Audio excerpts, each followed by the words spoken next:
Everyone, welcome to UG entrance examination Bharat 24/7। आज के इस वीडियो सेशन में हम डिस्कस करने वाले हैं all about mock test. Mock test क्या होता है, मॉक टेस्ट स्टूडेंट्स को कब से देना शुरू करना चाहिए, मॉक टेस्ट अगर बच्चे दे रहे हैं मार्क्स अच्छे नहीं आ रहे हैं तो उन्हें क्या करना चाहिए, क्या मॉक टेस्ट हमें किसी तरह से हेल्प कर सकता है, इस सारे क्वेश्चन का आंसर आज के इस वीडियो में मैं आप लोग को देने वाली हूँ। लेकिन उससे पहले आप सभी लोग एक चीज जान लो, आपको ये पता होना चाहिए कि मॉक टेस्ट है क्या। आपने एक वर्ड सुना होगा, एग्जाम बिफोर एग्जाम। सो ये जो वर्ड आपने सुना हुआ है ना, एग्जाम बिफोर एग्जाम, इसका क्या मतलब होता है? इसका मतलब ये होता है कि आप अपने एग्जामिनेशन हॉल में बैठते हो और बैठ करके जो पेपर देते हो उससे पहले ही आप लोगों ने कितनी प्रिपरेशन अपने एग्जाम की कर रखी है, एग्जाम जैसी, राइट। सो आपका मॉक टेस्ट आपको मदद करता है वो करने में। कोई भी बच्चा अगर ये सोच रहा है कि मेरा 100% सिलेबस कंप्लीट है और मैं जाकर के पेपर दे आऊंगा तो मैं 100% स्कोर कर लूंगा, सो दैट्स नॉट ट्रू। क्योंकि आपको पता है जब आप ऐसे कॉम्पिटिटिव एग्जामिनेशन में बैठते हो जहां पर माइनस मार्किंग हो रही होती है, so there must be a kind of chance जहां पर आप थोड़ा सा बैकफुट में जा सकते हो और आप सफर कर सकते हो। क्योंकि जब वो टिक टिक भैया आपके सर पे चल रहे होते हैं ना, घड़ी का प्रेशर आपके ऊपर बना हुआ होता है ना, तो आप आते हुए क्वेश्चंस भी कई बार गलत करके आते हो। मैंने मैक्सिमम बच्चों को देखा है, वो सिनोनिम का एंटोनिम, एंटोनिम का सिनोनिम, ट्रू का नॉट ट्रू और नॉट ट्रू का ट्रू अटेम्प्ट करके आ जाते हैं। सो यहां पर आपको जरूरत पड़ती है मॉक टेस्ट की, क्योंकि मॉक टेस्ट आपको मदद करता है आपका एग्जाम पैटर्न समझने में कि किस तरह से आपके एग्जाम्स में क्वेश्चंस आएंगे, कैसे आएंगे, कैसे टाइमर चल रहा होगा और आप कैसे उसको हर कुछ बैलेंस करके चलोगे, राइट। नाउ आगे हम लोग एक चीज बहुत इंपॉर्टेंट जानेंगे यहां पर कि आप जब मॉक टेस्ट देते हो तो मॉक टेस्ट मदद करता है आपको सही स्ट्रैटेजी बिल्डअप करने में। हर एक बच्चा जो कि कॉम्पिटिटिव एग्जामिनेशन में बैठता है उसको ऑब्वियस सी चीज पता है कि वो अकेले compete नहीं कर रहा है। You have lakhs of student with you, है ना, lakhs of mates are there जो आपके साथ compete कर रहे होंगे। और हो सकता है कि you are not the one जिसको एक ऐसा कॉलेज मिल जाए जो कि सबसे अच्छा हो, लेकिन हर कोई उस भीड़ में भाग रहा है कि सबको बेस्ट ऑफ बेस्ट कॉलेज चाहिए। सो अगर आप बेस्ट ऑफ बेस्ट कॉलेज लेना चाहते हो सो आप कुछ ऐसा करो जो बेस्ट ऑफ बेस्ट हो, और वो बेस्ट ऑफ बेस्ट करने के लिए आपको जरूरत पड़ती है किसकी? मॉक टेस्ट की। क्योंकि मॉक टेस्ट आपकी डेवलप करता है राइट स्ट्रैटेजी, आपके लिए वो एक बेंचमार्क सेट करता है। जब आप हर बार मॉक टेस्ट देते हो तो आप एनालाइज करते हो अपने आप को कि आप क्या कर रहे हो, आप कितना जानते हो और आपने कहां पर गलती करी, आप कहां पर सिली मिस्टेक कर सकते हो और कैसे आपको उसको ओवरकम करना है। So mock test is for every student necessary. हर एक बच्चे के लिए बहुत जरूरी है कि वो मॉक टेस्ट दे, क्योंकि वो एक बेंचमार्क सेट करता है, वो आपको डिसाइड करवाता है कि आप इस कंपटीशन में रहने के लायक हो या नहीं हो, या अभी आप कहां स्टैंड कर रहे हो। सेकंड, बहुत सारे ऐसे बच्चे होते हैं जो मॉक टेस्ट देते हैं। अब मॉक टेस्ट में आप एक चीज समझो, मॉक टेस्ट आपने दे दिया, हो सकता है कि मॉक टेस्ट में 50 क्वेश्चंस आए थे, उसमें से आपको 40 अटेम्प्ट करने थे, आप 20 ही अटेम्प्ट कर पा रहे हो, राइट। 20 शायद आप इसलिए अटेम्प्ट कर पा रहे हो क्योंकि जो अभी तक आप अप्रोचेस लगा रहे थे वो बहुत लेंदी थी, बहुत लॉन्ग थी। तो जब आप मॉक टेस्ट का एनालिसिस करते हो, उसको रीअप्रोच करते हो या फिर रीडू करते हो, तो आप नई टेक्निक सीखते हो, नए तरीके सीखते हो कि किसी भी क्वेश्चन को करने का शॉर्ट मेथड क्या है। जब आप किसी भी क्वेश्चन को करने का शॉर्ट मेथड जान जाते हो तो आपके लिए इजी हो जाता है क्वेश्चन को करना, और जब आपके लिए क्वेश्चन को करना इजी हो जाएगा सो आप थोड़ा सा सेटिस्फाइड फील करोगे कि आपने कम टाइम पे ज़्यादा बड़ा क्वेश्चन सॉल्व कर लिया और आपका समय भी बचा और आप एक्स्ट्रा क्वेश्चंस करने के लायक भी हो, राइट। सो आपको मॉक टेस्ट सिखाता है कि आप कम समय में ज़्यादा क्वेश्चंस कैसे कर पाओ ना। इसके अलावा आपको मॉक टेस्ट ये भी सिखाता है कि आपको टाइम कैसे मैनेज करना है। मैंने मैक्सिमम बच्चों को देखा है, दे डू दिस मिस्टेक। आप मुझे after the video comment section में बताना कि आप अभी तक क्या कर रहे थे, बट मैं आपको राइट स्ट्रैटेजी बताती हूँ कि आपको कैसे टाइम मैनेज करना है मॉक टेस्ट में। बच्चों के साथ प्रॉब्लम क्या होती है, वो पूरा मॉक टेस्ट देते हैं, हो सकता है कभी कभी they just start with the very first question. और मॉक टेस्ट में कई बार आप देखोगे, ये मॉक टेस्ट हो या आपका एग्जाम हो, एग्जामिनर की स्ट्रैटेजी यही होती है कि वो स्टार्टिंग में पहले काफी टफ क्वेश्चन डालता है, फिर उसके बाद आपको थोड़ा इजी मीडियम वाले क्वेश्चंस मिलना शुरू हो जाते हैं, और बच्चा स्टार्टिंग के क्वेश्चंस में एकदम जूझता रहता है। तो होता क्या है, वो क्वेश्चन में फंसता है, डिमोटिवेट होता है, उसको लगता है आगे के क्वेश्चंस भी टफ होंगे, आगे के क्वेश्चंस जब तक वो करने चलता है तब तक उसका टाइम चला जाता है, राइट। सो आपके लिए इट्स नेसेसरी कि आप मॉक टेस्ट की सही अप्रोच समझ पाएं, क्योंकि मॉक टेस्ट अगर आप अच्छे से कर पाएंगे तभी आप अपने आगे के क्वेश्चंस को भी अच्छे से कर पाएंगे जो आपके एग्जाम्स में आएंगे। सो आपको मॉक टेस्ट से अपना समय मैनेज करना सीखना है। मॉक टेस्ट से आप समय कैसे मैनेज करना सीखेंगे, मैंने आपको एक स्ट्रैटेजी बताई है जो कि आपको फॉलो करनी है, that is plan your time in 3 sections. आप अपने प्लानिंग को इस तरह से करिए कि आपका मॉक टेस्ट 3 सेक्शन में डिवाइडेड हो। आपके पास 45 मिनट्स मिलेंगे मैक्सिमम सब्जेक्ट्स को करने के लिए, और अगर आप जीटी कर रहे हैं तो आपको 60 मिनट्स आराम से मिलेंगे, राइट। और भी बहुत सारे कुछ ऐसे डोमेन्स हैं जिसके लिए आपको 60 मिनट्स मिल रहे हैं करने के लिए। सो आपको ऐसे दिमाग में रखना है कि आपको जो आपके स्टार्टिंग के 10 मिनट्स हैं और जो लास्ट के 10 मिनट्स हैं उनको छोड़ देना है फॉर डिफरेंट वर्क। कैसे छोड़ोगे आप देखो, जब आप पेपर करने के लिए जाते हो या मॉक टेस्ट करने के लिए जाते हो, ऑफ कोर्स मॉक टेस्ट आपकी प्रैक्टिस है, तो जब आप मॉक टेस्ट करने के लिए जा रहे हो तो स्टार्टिंग से लेकर के एंड तक आप अपने 10 मिनट बिना टेंशन के आप इस चीज पर दोगे कि आपको कौन सा क्वेश्चन पहले अटेम्प्ट करना है। आप जब पेपर उठा करके देखोगे तो there must be certain questions जो आपको लगेगा they are very easy, single liner questions है, आप एक बार में कर लोगे, फटाफट सॉल्व हो जाएंगे वो। जैसे आपका वोकैबुलरी आ गया है ना, कुछ माइंड बेस्ड क्वेश्चंस होते हैं, लॉजिक बेस्ड क्वेश्चंस होते हैं जिनको आप लगता है तुरंत टिक कर दोगे एक बार में, आपको बहुत ज्यादा सोचना या बहुत ज्यादा पढ़ना नहीं पड़ेगा। सो आपने क्या करना है, आपने अपने मॉक टेस्ट को स्किम कर देना है। अगर आपका पेपर कंप्यूटर पे आ रहा है तो भी आपके पास स्क्रीन होती है जहां पर सारे नंबर्स लिखे होते हैं, आप एक एक बार सबको विजिट करके देख लो। आपने विजिट किया है क्वेश्चन को लेकिन आपने अटेम्प्ट नहीं किया उसको, तो वो रेड कलर का बन करके आ जाएगा। सो इसमें से नियर अबाउट आपको, ठीक है ना, कुछ ऐसे क्वेश्चंस डेफिनेटली मिल जाएंगे 7 to 10 जो आप वन गो में कर पाओगे, राइट? क्योंकि आपका क्वेश्चन हमेशा इजी प्लस मॉडरेट प्लस आपका टफ का मिक्सचर आता है, ताकि उसको हर एक बच्चा करे। कोई ना कोई ऐसा बच्चा भी हो जो किसी ना किसी क्वेश्चन पे फंसे, कोई ऐसा बच्चा भी हो जो बहुत ज़्यादा पढ़ाई करके नहीं गया था, एवरेज पढ़ाई करके गया था तो वो मीडियम क्वेश्चन पे फंसे, और कुछ बच्चे ऐसे भी होते हैं जो बिल्कुल नहीं पढ़ करके गए होते हैं, वो इजी क्वेश्चन में फंस जाते हैं। सो पेपर को बनाया ही ऐसे जाता है जिसका कॉम्बिनेशन होता है medium plus hard plus easy का। सो आप जब पेपर दे रहे हैं तो आप स्टार्टिंग में ही स्किमिंग करना शुरू कर देंगे। आपको स्टार्टिंग के 10 मिनट में सिर्फ वो क्वेश्चंस करने हैं जो आपको बहुत अच्छे से आते हैं, आप आराम से कर लोगे।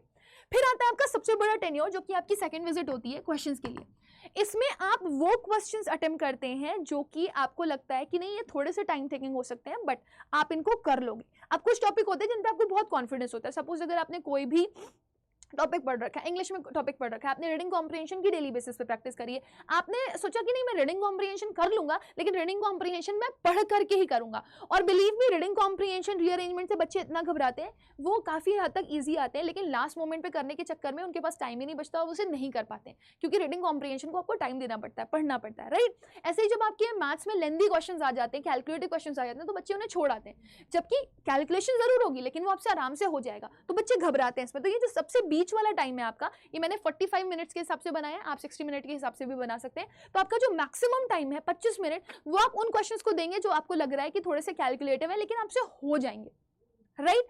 तो आप उनको देंगे, अच्छे से करेंगे उनको, और फिर वो क्वेश्चंस जो आपके लिए बहुत टफ है, आपको लग रहा है दे आर वेरी डिफिकल्ट, आपसे नहीं हो रहा है, आप उसको छोड़ दो। लास्ट के 10 मिनट में आप उन्हें करोगे। अगर आपसे वो होते हैं 10 मिनट में, ठीक है, नहीं होते हैं तो कोई बात नहीं, but you give your 100% in the mock test. And guys please just be sure about this कि अगर आप मॉक टेस्ट दे रहे हो और मॉक टेस्ट में आप बहुत अच्छा स्कोर नहीं कर पा रहे हो, तो आप इस चीज के लिए टेंशन मत लेना, क्योंकि मॉक टेस्ट सिर्फ आपका प्रैक्टिस वाला पार्ट है, और जो मॉक टेस्ट आपके एग्जाम्स के लिए बनाए जाते हैं वो कंपैरेटिवली टफ ही होते हैं as compare to the examination. जानबूझ करके ऐसे बनाए जाते हैं वो, राइट? और आप देखोगे जब आप इस स्ट्रैटेजी के साथ अपना क्वेश्चन कर रहे हो तो आपको क्वेश्चंस अटेम्प्ट करने ही हैं 40, तो आप बहुत ही इजीली डिसाइड कर लोगे कि वो 10 क्वेश्चंस कौन से हैं जो कि आपको छोड़ने हैं। समझ में आ रही है सभी लोगों को?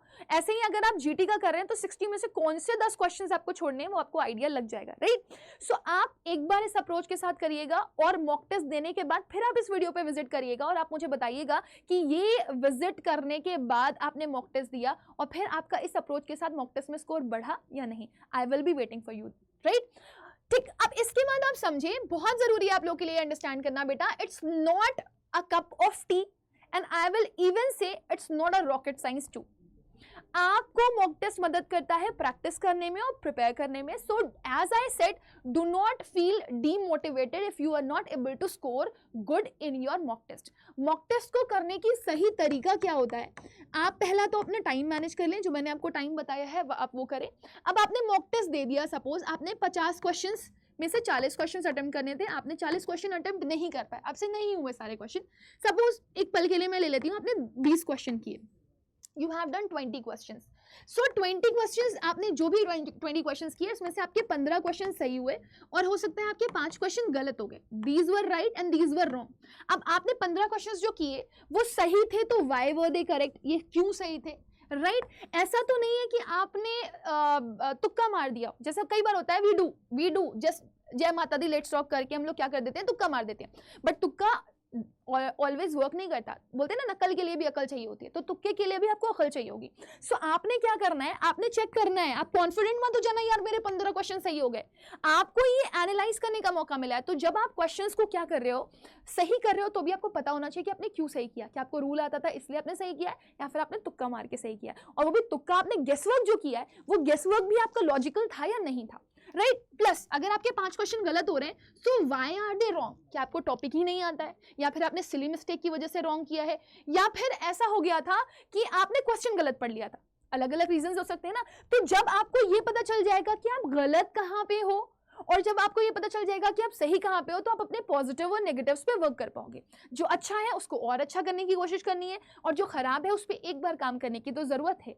और कितनी काम करने की जरूरत है आपको ये भी पता चल जाएगा। ऐसा तो नहीं है कि वो आपके एक्स्ट्रा मार्क्स लेकर के जा रहे हैं, ऐसा तो नहीं है कि बहुत इजी है आप कर लोगे, लेकिन आप सिली मिस्टेक की वजह से गलत कर रहे हो, जबकि आप उसको सही कर सकते हो। सो ये आप सीखोगे अपने एनालिसिस में। और बेटा जब आपने इसका एनालिसिस कर लिया ना, इसका एनालिसिस कर लिया, तो आप जब नेक्स्ट मॉक टेस्ट देने बैठोगे तो आपको अपने आप कॉन्फिडेंस फील होगा मॉक टेस्ट देते हुए, क्योंकि आप एक अप्रोच के साथ मॉक टेस्ट दे रहे होगे। मैंने देखा है बच्चे बस जा करके मॉक टेस्ट दे देते हैं, फिर उसको वापस पलट के नहीं देखते।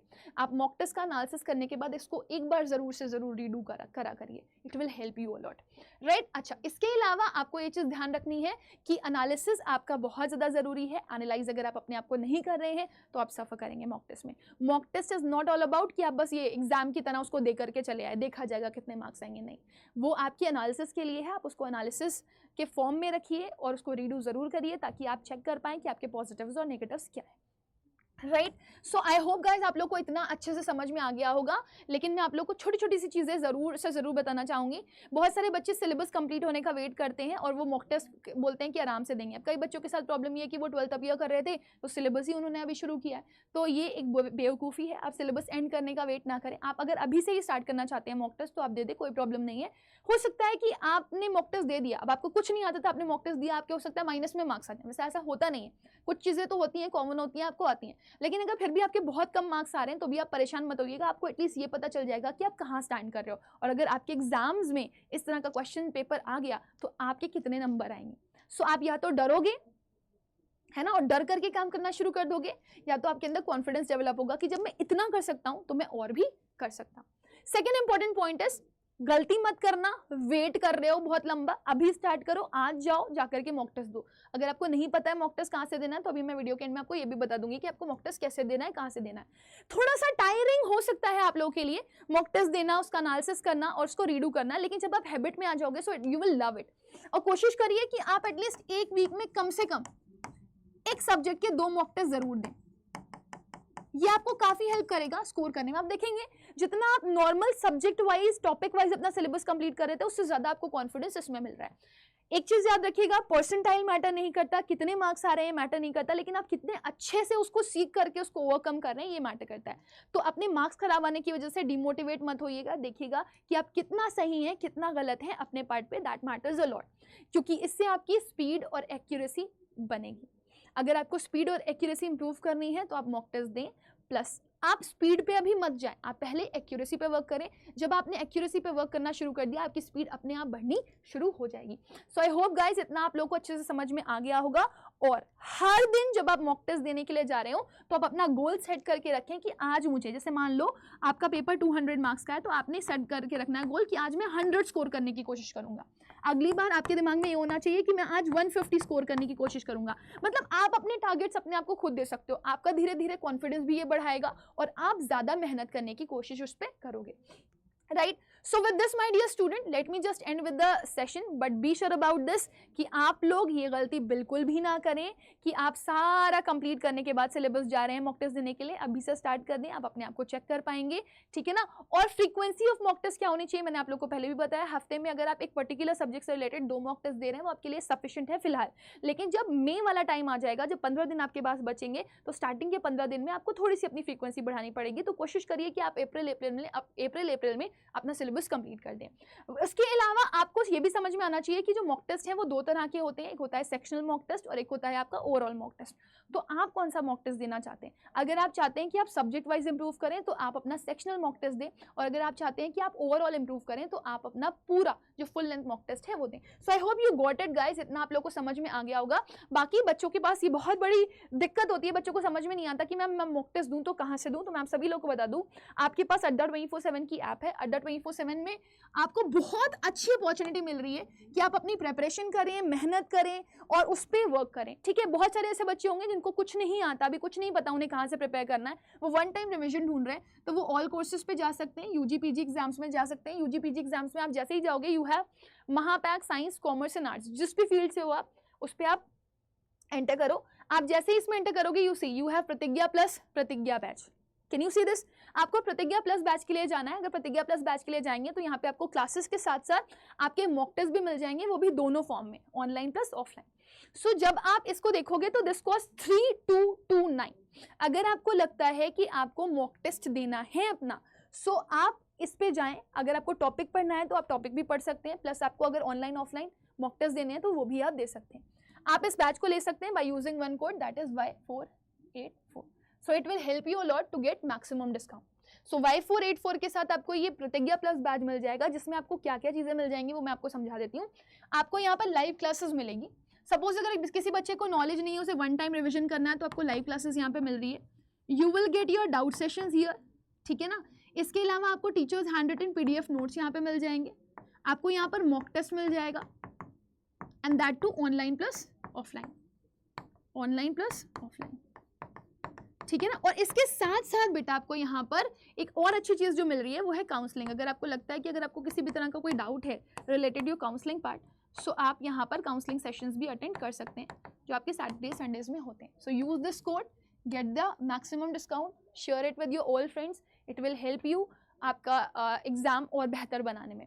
सो वेट मत करें, आपके पास अप्रैल का टाइम है, इसे अच्छे से यूटिलाइज करें और अच्छा स्कोर करने की कोशिश करें। Thank you, bye bye and take care, God bless you all.